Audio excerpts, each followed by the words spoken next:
그래서 오늘도 우리에게 가장 좋은 날 되게 하실 줄 믿습니다. 이 믿음 가지고 찬송가 60장 영혼의 빛 예수님 함께 찬양하시겠습니다. 찬송가 60장입니다.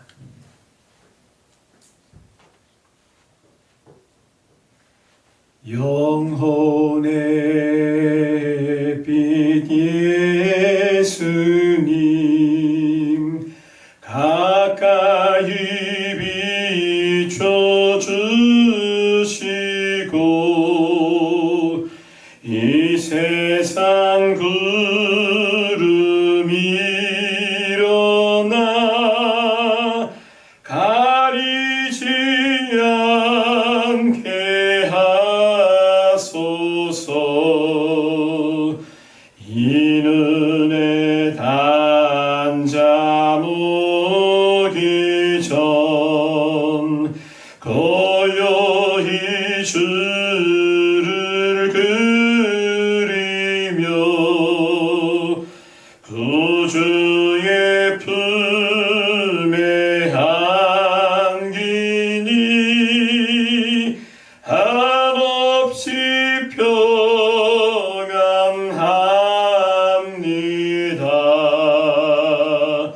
잠깰 때 주여 오셔서 나에게 복을 주시고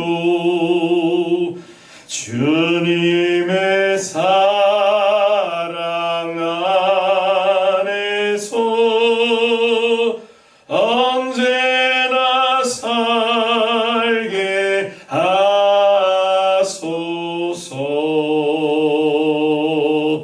아멘.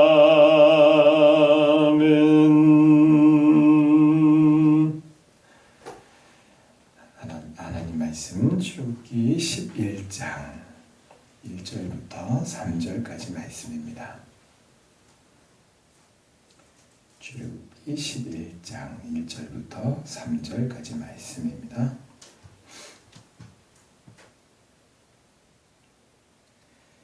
1절 제가 먼저 읽고 교독하겠습니다. 여호와께서 모세에게 이르시기를 내가 이제 한 가지 재앙을 바로와 애굽에 내린 후에야 그가 너희를 여기서 내보내리라. 그가 너희를 내보낼 때에는 여기서 반드시 다 쫓아내리니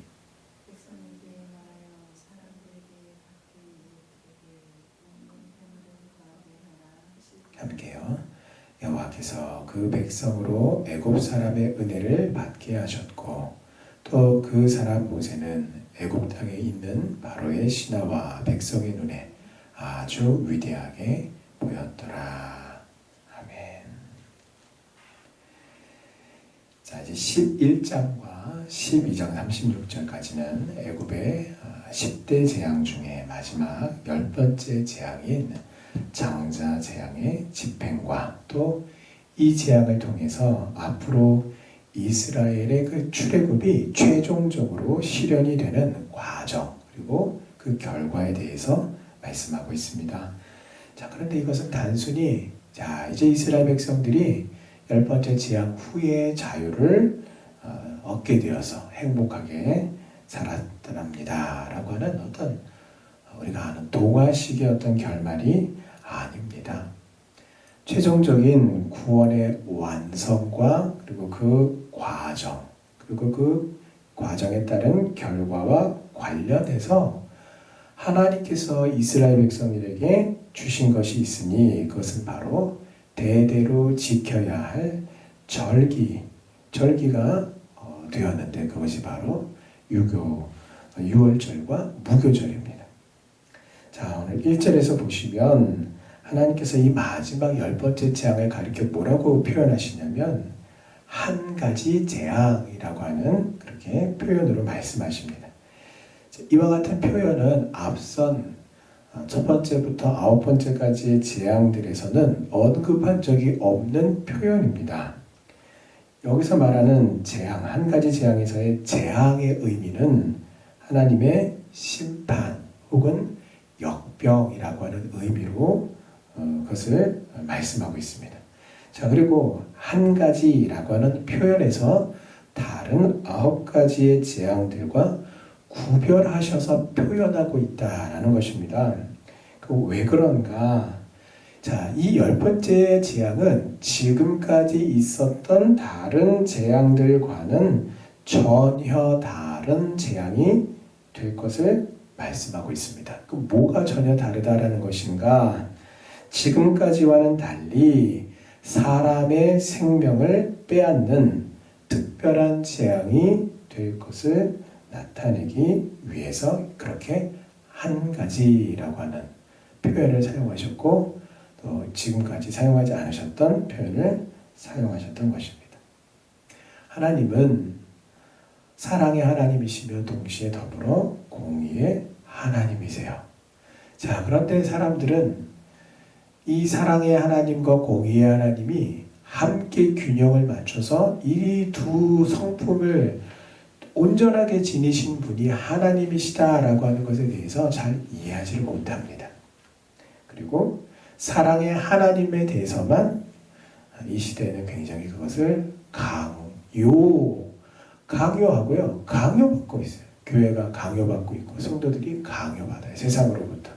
사랑의 하나님이라면서 라는 것으로서 마치 이 시대에 많은 사람들이 저런 사람이 악인이지, 저런 사람들이 참 어떻게 세상에서 이렇게 판을 치고 힘을 쓰고 권세를 누리고 오히려 어떻게 더 부자고 어떻게 더 잘 살고 어떻게 죄인들이 악인들이 저렇게 득세할 수 있는가 라고 사람들이 이렇게 말하면서 동시에 더불어 교회를 향해서 혹은 성도들을 향해서 사랑의 하나님에 대한 부분들을 강요하고 또 교회가 그렇게 강요하고 있어요.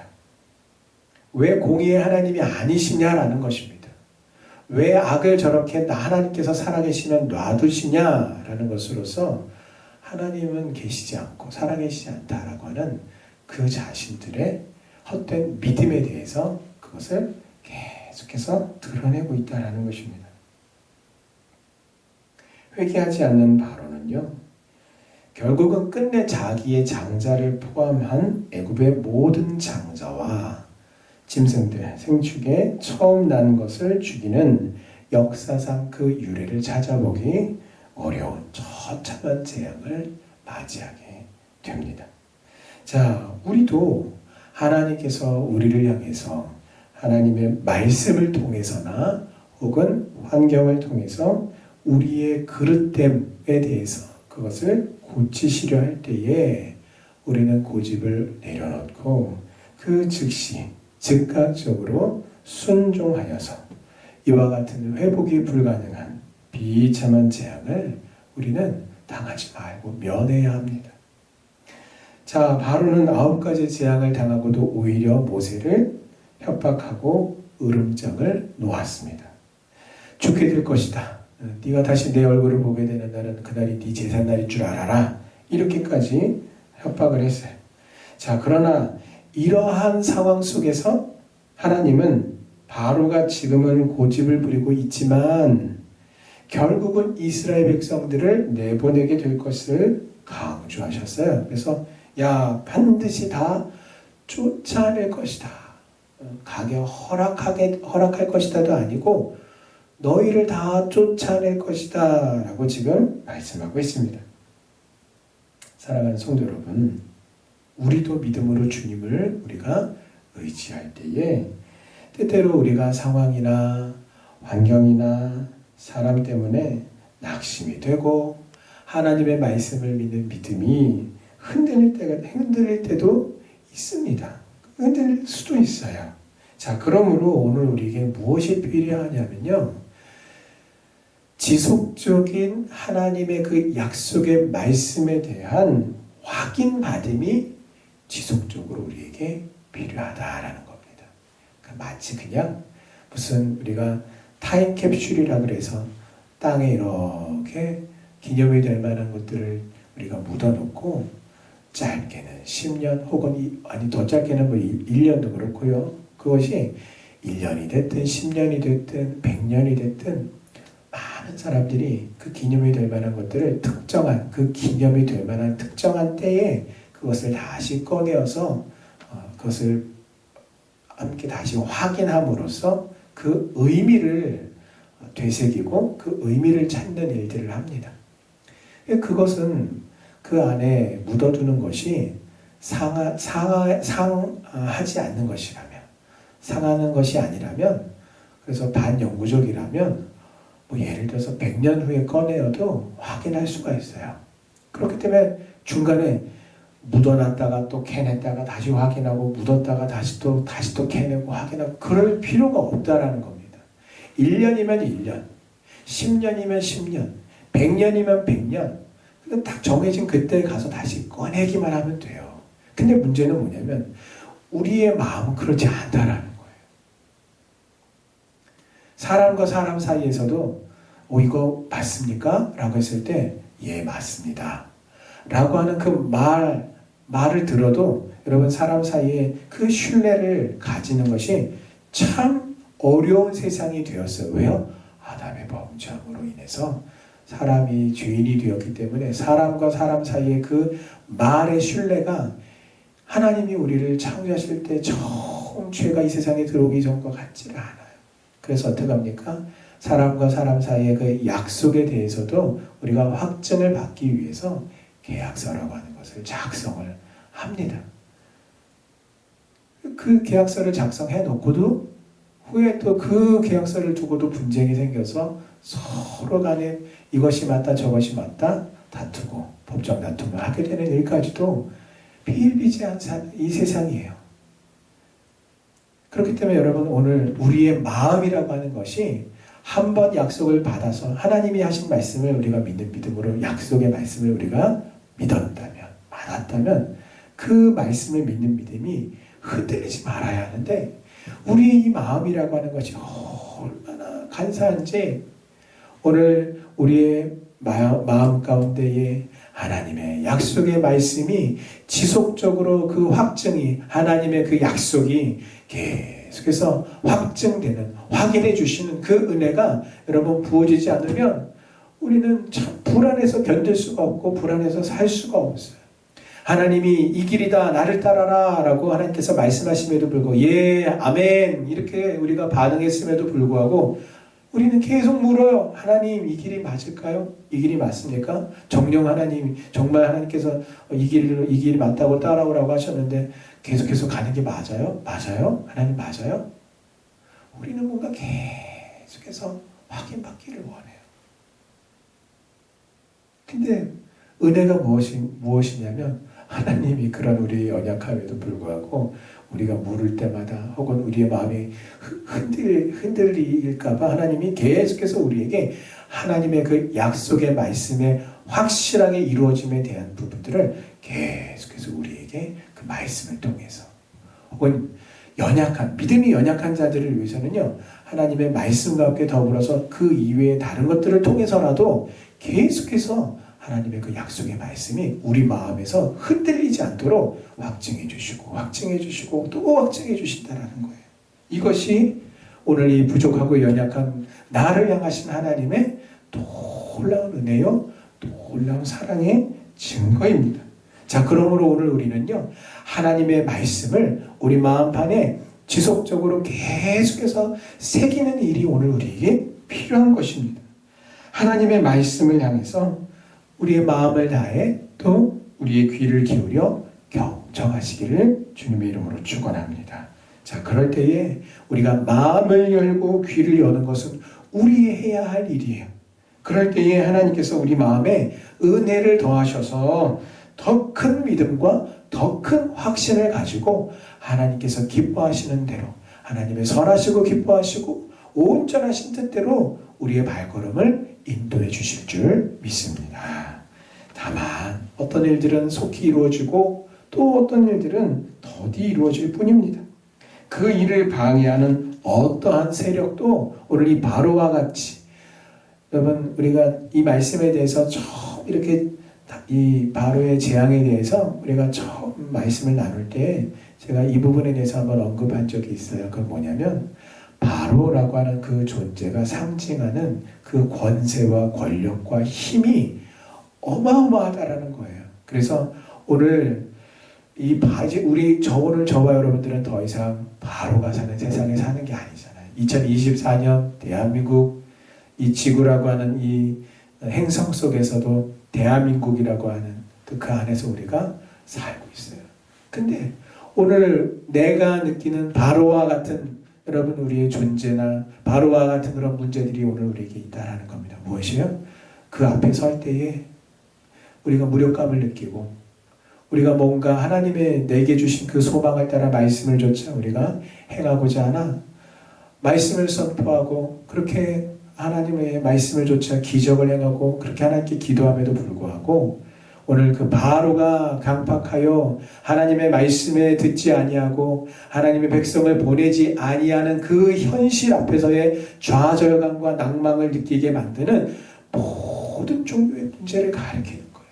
마치 절대 권력을 가진 그 바로의 왕권 앞에선 이 모세처럼 오늘 우리도 똑같은 상황과 똑같은 그 어려움과 위기 속에서도 오늘 하나님은 나에게 요구하시는 것이 무엇입니까? 오늘 모세에게 지속적으로 하나님께서 말씀을 주시고 하나님의 말씀을 그대로 선포하며 그 말씀대로 행하여 하나님께서 모세에게 맡겨주신 그 믿음의 사명을 온전히 믿음으로 감당하도록 하나님께서 모세를 향해서 요구하셨던 것처럼 오늘 저와 여러분들을 향해서 그와 같은 믿음의 사명 하나님의 말씀을 온전히 믿음으로 좇아서 이 하나님을 믿지 아니하는 이 세상 앞에 하나님이 계시면 어떻게 이럴 수 있냐라고 말하는 이 세상 앞에 하나님의 공의와 하나님의 사랑을 온전히 인정하지 아니하고 잘못된 것으로서 교회를 향해 성도들을 향해 하나님의 어떤 그런 사랑함을 잘못된 사랑을 강제로 요구받는 이 시대에 하나님의 그 살아계심을 온전히 보여줄 수 있는 믿음의 사명, 순종의 사명자로서 오늘 우리가 그 믿음의 길을 하나님의 말씀을 붙들고 우리가 좌로나 우로나 흔들리지 아니하고 그렇게 쫓아가야 된다는 것입니다. 그래서 여러분 결국은 이와 같이 하나님의 일을 방해하는 바로와 같은 어떠한 세력도 결국은 하나님 앞에 오늘 이 바로와 같이 굴복하고 오히려 여러분 나중에 바로가 그들을 쫓아내죠. 그래서 오히려 하나님을 방해하던 바로가 스스로 나서서 하나님의 일을 이루게 한 것처럼 그렇게 하나님께서 이루게 하실 것입니다. 자, 그러므로 성도는요, 하나님을 내 인생과 온 세상의 주관자로, 온전하신 왕으로 주관자로 믿는 믿음을 가질 때에 아까 하나님께서 우리에게 주신 그 사명, 모세에게 주신 그 사명과 같은 오늘 이 시대에 예수 그리스도가 우리의 구주이심을 보여주고 증거하고 선포하는 증인으로서의 그 사명을 우리가 온전히 성공적으로 수행할 수가 있는 것입니다.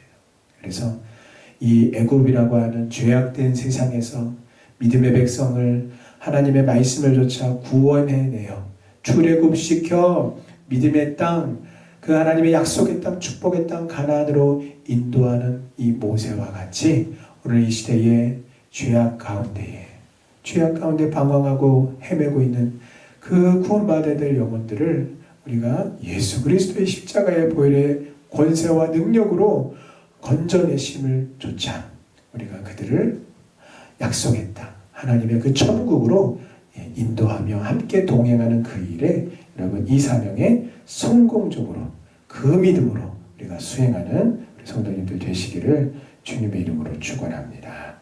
자, 오늘 2절을 보시면 하나님은 모세를 향해서 백성들에게 말해서 남녀로 각기 이웃들에게 은금 패물을 구하게 하라라고 그렇게 명령하셨습니다. 자, 그리고 실제로 애굽 백성들은요, 이스라엘 백성들이 요구하는 은금 패물을 다 내줍니다. 장자의 재앙을 당한 애굽 사람들이 재앙의 원인이 된 이스라엘 백성들을 빨리 내보내기 위함이에요. 그래서 이제 10번째 재앙까지 이르게 되자 바로뿐만 아니라 애굽의 모든 사람들도 무엇을 요구하는지 알게 되고, 야, 이제 보냅시다. 자, 이제 빨리 보냅시다. 라고 하는 그런 상황을 하나님께서 또한 인도하셨어요. 그리고 그 결과가 무엇입니까? 그들의 조상까지 포함해서 그 오랜 세월 동안 노예 생활을 해왔잖아요. 그런데 그 노예 생활했던 것에 대한 결국은 보상을 받게 되었어요. 그래서 노예 생활하던 당시에는 그들은, 이스라엘 백성들은 대가도 없이 그죠? 그냥 강제로 어떤 노동력을 착취당했거든요. 하지만 지금 이 11장 2절에 와서 3절에 와서 보니까 결과적으로 어떻게 된 것입니까? 하나님께서 착취를 당했던 이스라엘 백성들의 수고를 다 기억하셔서 갚아주셨어요. 그들이 고난 가운데 있을 때, 어려움 가운데 있을 때 이와 같이 이제 우리가 정말 출애굽하는구나 라고 하는 상황이 되기 전에는 기약도 없었고요. 누군가가 나서서 보장하는 것도 없었어요. 그러나 하나님께서 기억하실 때에 그들의 수고가 다 보상을 받게 되었습니다. 오늘 우리도요, 우리가 하나님을 믿음으로 섬김에 있어서 사람들이 알아주지 않을 때가 있어요. 또 알아주지 못할 때가 있어요. 자, 그러나 아무도 알아주지 않는다 하여서 우리가 굳이 그것을 스스로 드러내고 자랑할 필요가 없습니다. 그러면 그렇게 하면요, 하나님께로부터 상이 없어요. 예수님께서도 말씀하셨어요. 오히려 이름도 없이 빛도 없이 그 믿음의 섬김을 기뻐하고 그것을 하나님만이 아신다라는 것 때문에 오히려 우리는 더욱 기뻐해야 합니다. 왜냐하면 우리의 믿음의 수고와 헌신과 또 그 섬김을 다 아시는 하나님께서 반드시 하나님의 방법으로 갚아주실 것이기 때문이에요. 그런데 그것을 우리가 사람 보고 알아달라고 그것을 나팔 불고 그렇게 드러낸다면 예수님이 말씀하신 대로 이미 너희의 받을 상을 다 받았다라고 그렇게 말씀하신다라는 겁니다. 여러분, 이 믿음으로 우리가 사는 이 세상에서 많은 믿음의 수고와 헌신을 감당하고 비록 고통을 당한다 할지라도 하나님께서 갚아주심을 믿고 끝까지 믿음의 수고를 감당하는 성도님들 다 되시기를 주님의 이름으로 축원합니다. 아멘. 기도하시겠습니다. 오늘도 우리에게 필요한 믿음을 하나님께서 우리에게 말씀하셨습니다. 이 말씀대로 오늘 우리의 섬김과 우리의 삶이 이와 같은 하나님께서 우리에게 말씀하시고 요구하시는 그와 같은 믿음이 되기를 소원하며 또한 약속의 말씀을 붙들고 우리가 좌로나 우로나 치우치지 아니하는 그 은혜를 하나님의 말씀을 통해 오늘도 우리가 붙들기 원합니다. 함께 기도하시겠습니다. 살아계신